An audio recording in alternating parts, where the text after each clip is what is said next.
Shalom, amados, estamos aquí para ver otra clase sobre el Shabbat y las fiestas del Eterno.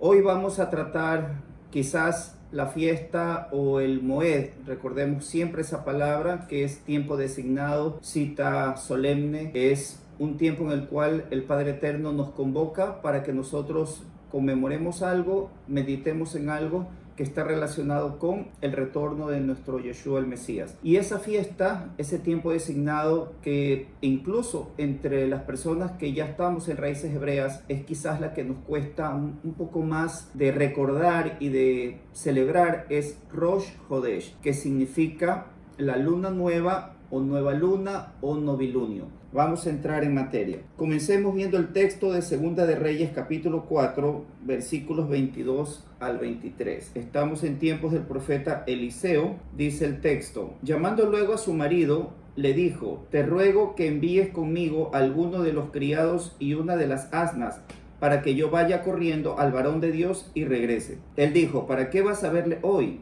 No es nueva luna ni día de reposo. Y ella respondió: Shalom, o paz. En este contexto, el hijo de esta mujer había fallecido, había muerto, y ella lo había colocado en el dormitorio donde se hospedaba cuando llegaba Eliseo a visitarlos, a ministrarles. Ella lo acostó en la cama del profeta y le dijo a su esposo que le diera un criado y un asno para poder ir a buscarlo hasta donde él estaba habitando. Y aquí, ¿qué podemos ver? Que el hombre le dice, le extraña, ¿por qué vas a verlo al profeta? Normalmente iría a verlo si fuera para algún tipo de ministración o para conmemorar alguna ocasión especial, como es un Shabbat y es un Rosh Hodesh, que es lo que él está diciendo. No es luna nueva para que vayas a buscar al profeta. Entonces ahí hay una pista de que este día no es un día cualquiera. Vamos a ir uniendo esto con otros textos, tanto del Tanaj como del Brit Hadashah, Antiguo o Nuevo Testamento, como lo llamó Roma. Vamos al segundo texto que tenemos, es Salmo 104, 19. Una de las cosas que a mí me ha llamado bastante la atención ahora que estoy en las raíces hebreas de la fe es que dentro de la fe cristiana se respeta mucho, se admira a David por ser el dulce cantor de Israel, por la sabiduría de algunos proverbios, de los salmos, pero una de las cosas que se suele pasar por alto, por ejemplo, es el amor que tenía David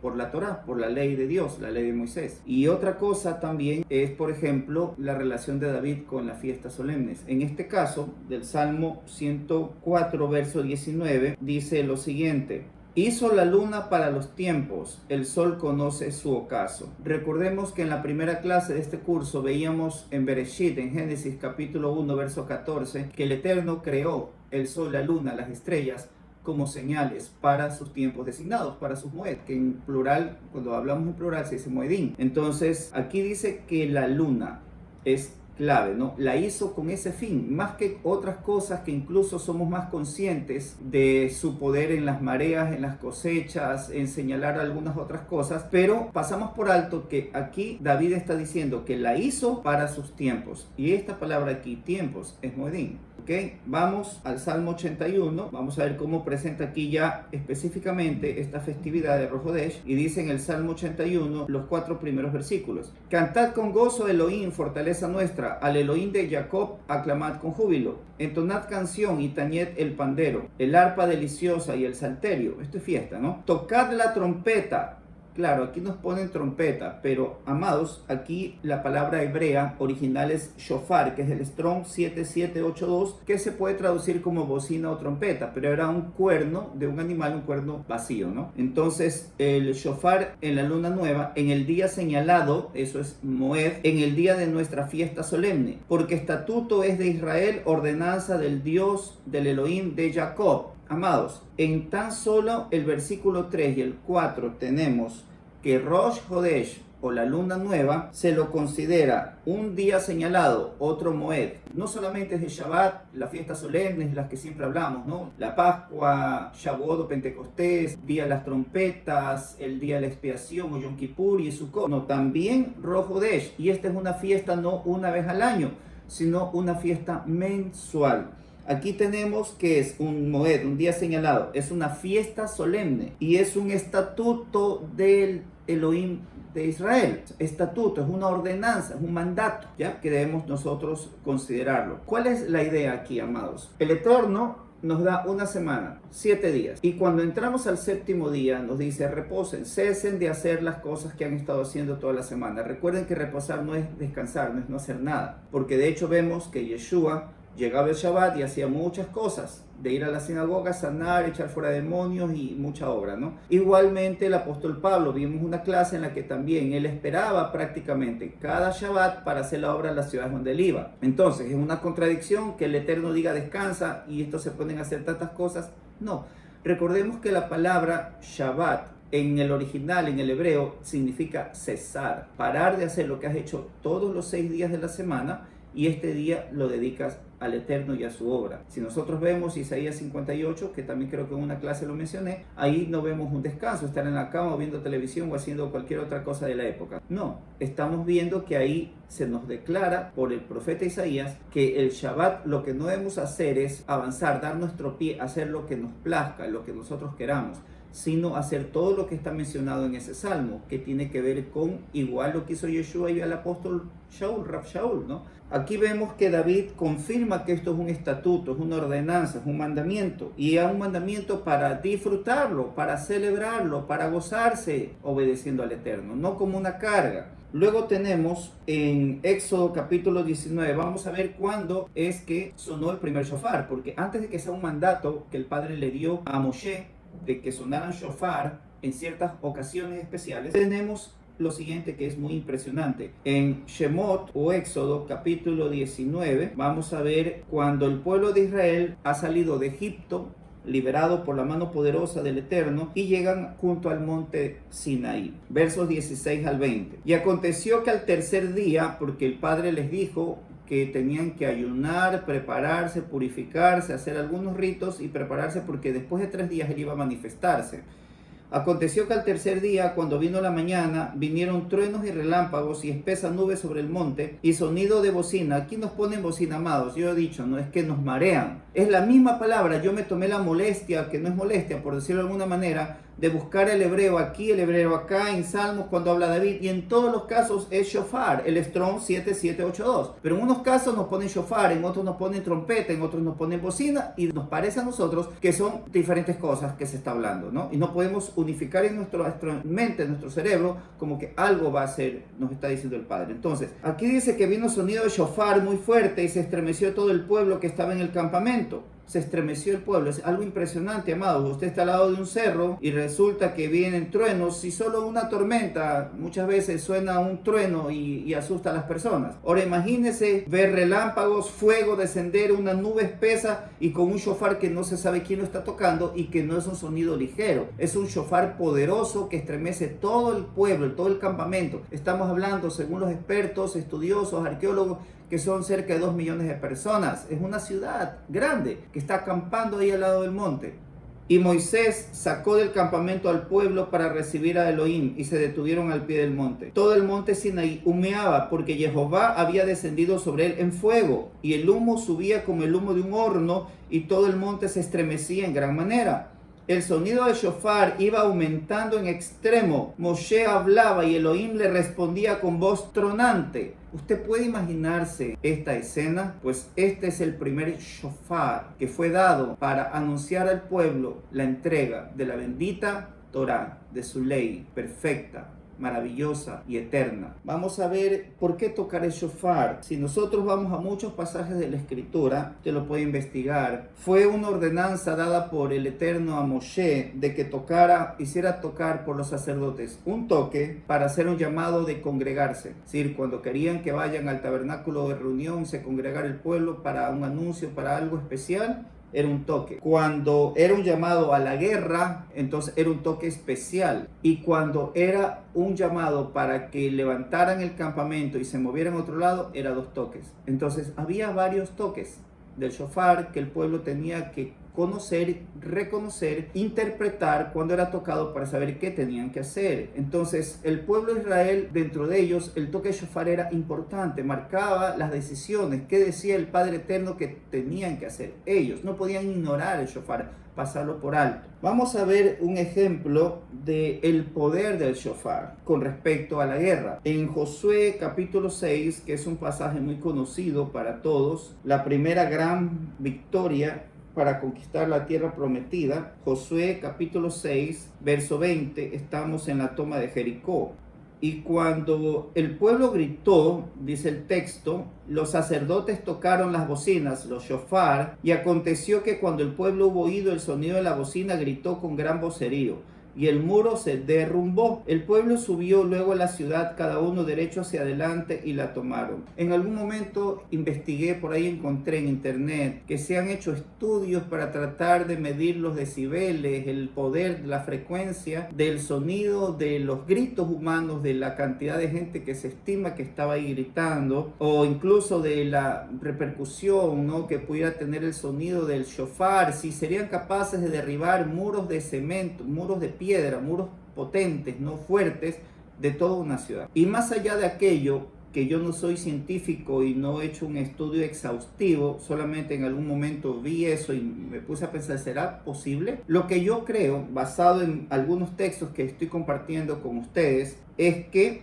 no fue tanto que el sonido del grito humano o del shofar causara el derrumbamiento de los muros, como por ejemplo cuando también los 300 hombres de Gedeón gritan y tocan también, ¿no?, la trompeta, rompen el cántaro, etcétera. No creo tampoco que sea el sonido, ahí eran hasta incluso muchos menos, y sin embargo causaron la perturbación y el que se asesinaran y pelearan entre ellos los enemigos de Israel. Yo creo más bien que el toque de shofar del pueblo de Elohim activa a los ángeles poderosos. Cuando nosotros estábamos buscando incluso, por ejemplo, en algunos escritos judíos respecto al toque de shofar, algunos de ellos opinan que cuando nosotros, Israel del Eterno, ellos dicen cuando los judíos tocan el shofar en ciertas ocasiones especiales, le recuerdan a el Eterno, a Elohim, le recuerdan que estamos en apuro o estamos celebrando algo y entonces, acuérdate de nosotros para que nos bendigas. Por ejemplo, en el toque del shofar en luna nueva, es, va a empezar un nuevo mes. Así como decía hace un momento, de la semana, 7 días, y entonces en el séptimo día nosotros cesamos, paramos y le decimos al Padre Eterno, gracias por esta semana que termina, ponemos en tus manos la nueva semana, bendícenos Padre Eterno, guárdanos. Igualmente el Padre nos da una fiesta, una conmemoración, un momento para decir gracias por un mes que termina y bendice el nuevo mes que comienza. Estos son nuestros planes, esto es lo que queremos hacer. En este sitio judío decía, al tocar el shofar en un rojo de Esh, estamos recordándole al Padre Eterno que también nos cuide, nos proteja, que ahuyente, espante al enemigo, a Hasatán, de nuestras vidas, de nuestras casas, de nuestra congregación durante este nuevo mes. Y dije, tiene sentido en parte, pero eso de que recordarle a Jehová, o sea que si no se lo pedimos, Él se olvida de nosotros, no me hizo mucho sentido, aunque también puede ser frases como, no literalmente, sino como algo figurado. Pero entonces seguí buscando, no en lo que dicen los estudiosos o los judíos o los sabios, sino lo que dice la Escritura, y entonces encontré algunas cosas que voy a compartir con ustedes ya mismo del Nuevo Testamento, pero aquí en Josué yo creo que podría ser que cuando se tocó el shofar, estamos reconociendo la necesidad del Eterno, además están obedeciendo, estamos diciendo, contamos contigo, tú dijiste que vas a favorecernos, que nos vas a entregar esta ciudad, lo creemos, porque el Padre, a través del varón que se le presentó a Josué, a Yehoshua, y cuando él le dice todo lo que tienes que hacer, Josué se lo ordenó al pueblo y todos hicieron exactamente como Josué mandó. Josué recibió esa orden de parte del Padre Eterno. Entonces, en ese momento que se sintoniza, se sincroniza la obediencia y el toque de shofar, entonces el Padre Eterno activa a sus ángeles poderosos. Y tiene más sentido pensar que son los ángeles poderosos del Eterno los que destruyeron y tiraron abajo las murallas de Jericó, más que fueran los decibeles o la fuerza del sonido de los gritos o del shofar. Pero eso yo creo que lo puedo corroborar, lo puedo confirmar con lo siguiente. Vamos entonces nosotros al Brit Hadashah, al Nuevo Testamento, y vamos a ver que, por ejemplo, en el día final, cuando Yeshua venga, él mismo se lo dijo a sus discípulos en Mateo 24, 30-31. ¿Cómo es que se activará su regreso? ¿Cómo es que ocurrirá la resurrección de los santos? Su resurrección, la mía, si somos creyentes en el Mashiach. Mateo 24.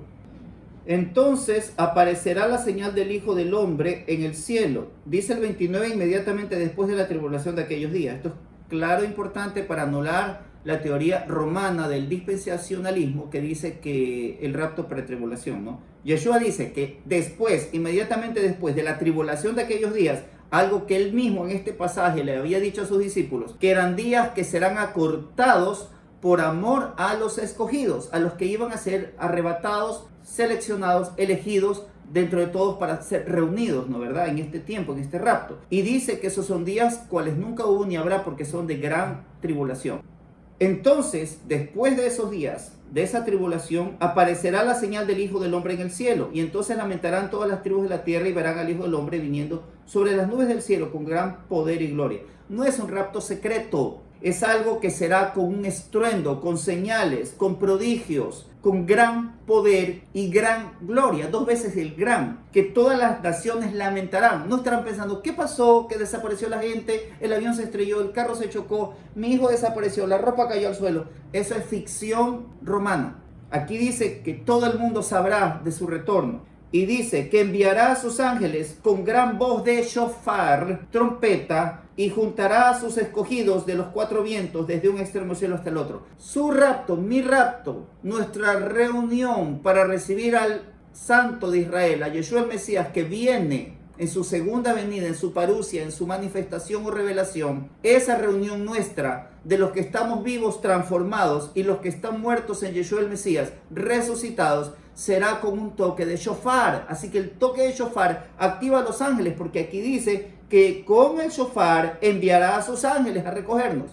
Entonces comenzamos a unir. Es probable, posible, que sean los ángeles los activados por el shofar. En Isaías capítulo 27 está el paralelo de esto. Lastimosamente por años yo leía estos pasajes de los profetas como algo aislado, diferente de lo que estaba leyendo en el Nuevo Testamento, de Brit Hadashah. Pero luego me doy cuenta que es lo mismo. Isaías 27, 12 y 13 dice: acontecerá en aquel día que trillará Jehová desde el río Éufrates hasta el torrente de Egipto, y vosotros, hijos de Israel, seréis reunidos uno a uno. El 13, acontecerá también en aquel día que se tocará el gran shofar, y vendrán los que habían sido esparcidos en la tierra de Asiria y los que habían sido desterrados de Egipto, y adorarán a Jehová en el monte santo en Jerusalén. Este texto, todo este pasaje, habla de la ira de Jehová, el día de su ira. Pero el día de su ira, Israel es reunido de todas las naciones, es traído de todas partes, y seremos reunidos en Jerusalén para el reinado milenial. ¿Cómo seremos reunidos? Con un shofar. Es lo que Yeshua acaba de decir, lo que el apóstol Pablo habla en 1 Tesalonicenses 4, 16 al 18, es lo mismo que él dice en 1 Corintios capítulo 15, versos 50 52. Es lo mismo. Y a la final trompeta, porque sonará la trompeta, seremos resucitados. Entonces, ¿qué trompeta? El gran shofar. Y cerramos este estudio de Nueva Luna o Rosh Hodesh con el texto de Colosenses capítulo 2, porque es muy importante marcar que en el Nuevo Testamento, en el Brit Hadashah o Pacto Renovado, el apóstol Shaul también habla de que es algo vigente, no algo que es del Antiguo Testamento. Colosenses 2, 16, 17. Por tanto, nadie os juzgue en comida o en bebida o en cuanto a días de fiesta, luna nueva o día de reposo, todo lo cual es sombra de lo que ha de venir, pero el cuerpo es de Yeshua el Mesías. Nadie os prive de vuestro premio o galardón, afectando humildad y culto a los ángeles, entremetiéndose en lo que no ha visto, vanamente hinchado por su propia mente carnal. Aquí la Iglesia romana interpretó y pasó esa teología pues a la Iglesia católica y luego a la Iglesia evangélica, de que aquí Pablo está diciendo que no te juzguen por no celebrar, lo cual es totalmente absurdo si estamos viendo todo el contexto de la Escritura, de que es un día de celebración del pueblo de Dios, pero además tomando en consideración que el propio pasaje, el contexto de lo que está hablando Pablo a los colosenses, es de su trasfondo pagano, porque los colosenses no eran judíos, eran paganos, y como paganos, según vemos nosotros en el verso 8, habla de que nadie te engañe por medio de filosofías y huecas sutilezas según las tradiciones de la Torá. No, de los hombres, conforme a los rudimentos del mundo y no según el Mashiach. Entonces, que no te engañen, que no te guíen a hacer las cosas que hacen las culturas, las tradiciones desde la antigüedad, que son paganas. Que, por tanto, tú y yo, que también salimos de tradiciones y de festividades paganas y que recién en las raíces hebreas tú puedes descubrir el Shabbat, las fiestas, el Rosh Hodesh o Luna Nueva, a un pagano, como usted, como yo, a uno que viene de un trasfondo gentil, ¿por qué nos juzgarían por qué cosa? No por no celebrar, porque nadie celebra. Nos juzgarían ¿por qué? Por hacerlo. ¿A quiénes se juzgan? Nosotros hemos sido juzgados como judaizantes o como judíos, ¿por qué? Porque celebramos Shabbat y fiestas, ¿sí? Entonces, nadie os prive de vuestro premio. Además, no puede haber un premio por no celebrar algo bíblico o algo que es una ordenanza. Hemos visto un estatuto, una ordenanza, un mandamiento del Eterno. Obviamente, ¿qué es lo que está diciendo el apóstol Pablo a los colosenses? Ustedes colosenses, que vienen de un trasfondo gentil, pagano, conforme a los rudimentos de este mundo, tradiciones de hombres, sigan adelante en su fe, que nadie les juzgue por celebrar, primero por comida o bebida, por no comer los animales inmundos y santificarse también en eso, ni en cuanto a días de fiesta, ningún día designado o solemne del Eterno, luna nueva o días de reposo. Aquí están las fiestas, está el Shabbat y está el Rosh Hodesh. ¿Ya? El propio apóstol, que nadie te juzgue, celébralo, que nadie te prive de tu galardón. Shalom, bendiciones para todos y recuerden, póngale like a este video, por favor, si usted considera que es de edificación, que esto sirve para sacar de la ignorancia, de la mentira, del engaño de Roma a las personas. Compártalo, no se quede solo usted mirándolo. Compártalo con sus conocidos, que activen la campanita, que se suscriban, porque todo eso me ayuda a mí y me permite poder seguir subiendo más videos y que lleguen a más personas. Gracias.